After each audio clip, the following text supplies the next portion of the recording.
Right. Today, we're going to talk about the difference between being tired and being saturated. So, the number one thing I think I hear midlife, well, I know that I hear midlife women saying is, I'm tired. I'm so tired. Oh my God, I'm so tired. And sometimes in addition to being tired, but what we really mean is we're saturated.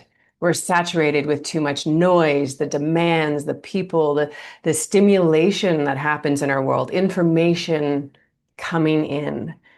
Tiredness can actually mask a deeper need in us and a need for solitude, for spaciousness, and just for that time to decompress and just to feel ourselves come back home to ourselves. I often have this little snow globe on my desk to remind me, like, this is sometimes what the world feels like. It can be so hectic.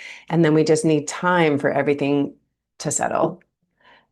I used to say that I was tired all the time, and I realized that it's actually because I'm not so tired all the time. Because if I'm left to my own devices, if I have my own space and the freedom to do what I want to do, I actually have energy. I'm actually delighted to do things. There's lots of things that I love to do. So I'm not tired all the time, but I'm too full of life.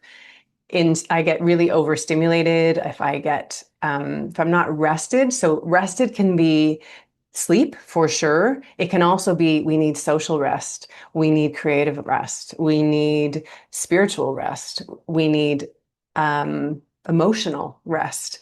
So there are different parts of us that need rest. And if we're constantly stimulated or maxed out all the time, then we get depleted.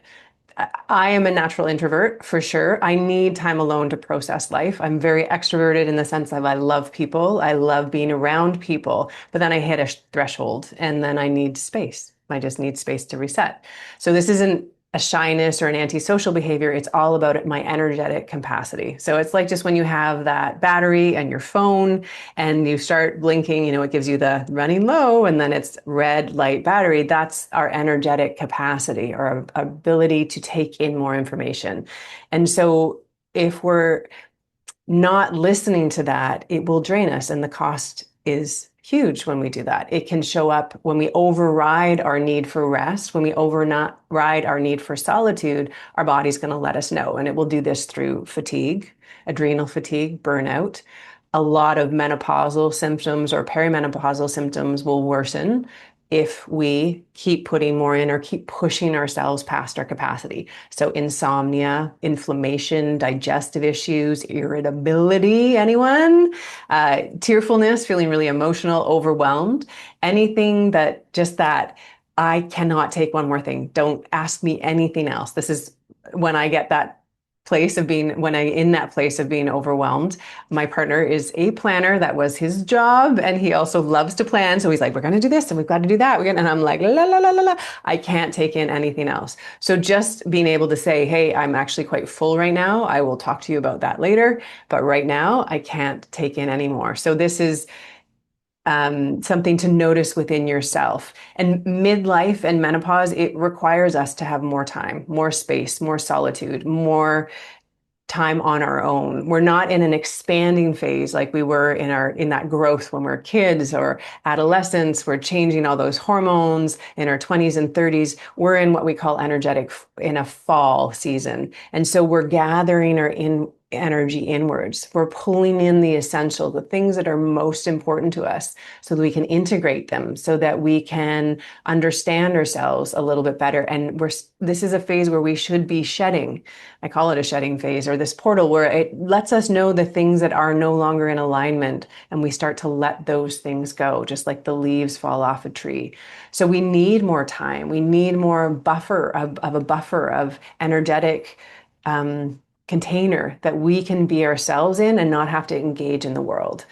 When I was going through perimenopause and in early menopause, I retreated every single month. There was a little cabin in a woods. There was a spiritual center. It was near a lake. It had a labyrinth. There was a forest. It had a little bed, a little lazy boy chair, and a hot plate. And I was in heaven. I tell you, I was so happy. And I'd go there every month just to get away and just to hear myself think again and just to fill up my battery. So it's really important if we are giving out all the time, we have to do the things that are going to fill us up. So it's becoming full of yourself in the most beautiful way. Because when we're full of ourselves, when we're able to fill ourselves up with in the ways that we need through rest, through spiritual connectedness, through meditation, through dance, through just staring at the trees and watching nature go by. Whatever it is for you that fills you up, when you're able to do that and you fill up, then you eventually come to a place of overflow. And the overflow is where we naturally give back to the world. We've been told so much that our as women we're built to give and we care for other people and that's where our value, where our worth is. But the truth is it's to be authentically ourselves and to honor ourselves. And when we do that, then we're nourished. And it's that constant we give and then we replenish and then we give. It's a giving and receiving that happens. It's just natural with life. Not only we do that for ourselves, we model it for others. So if you have kids, you're modeling it for your kids. If you have other women in your life at the same stage, you're modeling it for them. And when we can come in and take care of ourselves and not put everyone else's needs first. And it doesn't mean that they won't get met. It just means that we're not giving from a place putting us in overdraft. Because if you're experiencing symptoms, if you've got things commonly associated with perimenopause or menopause, hot flashes, overwhelm, all the things I mentioned before, that's a sign that your body is out of balance. They are common, but they're not normal, meaning you don't have to have them. And so if you can listen and take these moments, these self-care, we have this term in Chinese medicine called yang shen, and it's called the art of self-nourishment. And that's what this is. When you're too full, you need to pull back and actually nourish yourself so that you get back into right relationship, into balance.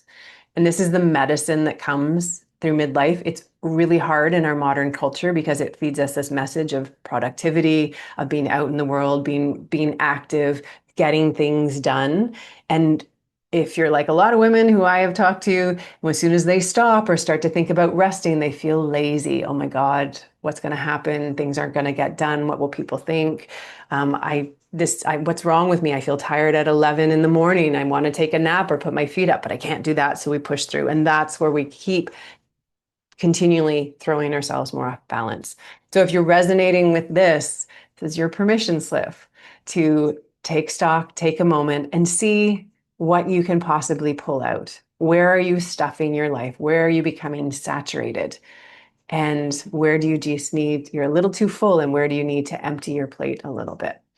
So hope that's helpful. It really helped me to notice that and to definitely, I live with an extroverted partner. In addition to being a planner, he is an extrovert and his social battery is way bigger than mine. And we kind of had some problems when we first got together, but then now he knows and I can say I'm too full. And he's like, great, take your time and I come to what you can come to and I'll go and do my own thing and show up in different ways. So just navigating your relationships in that way, it can be really, really helpful, particularly when you're at midlife and in this menopause stage.